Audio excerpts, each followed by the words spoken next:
শীতের সকাল, কুয়াশায় ঢেকে আছে পুরো মাদ্রাসা প্রাঙ্গণ।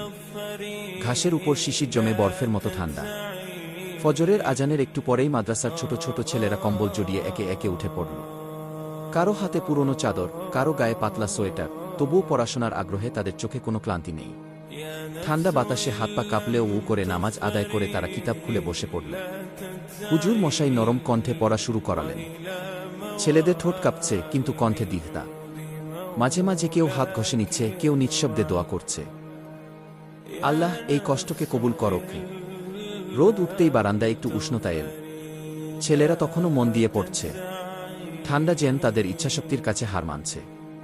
হুজুর মশাই মুচকি হেসে বললেন, এই কষ্টই একদিন তোমাদের আলোকিত করবে কি ইনশাআল্লাহ।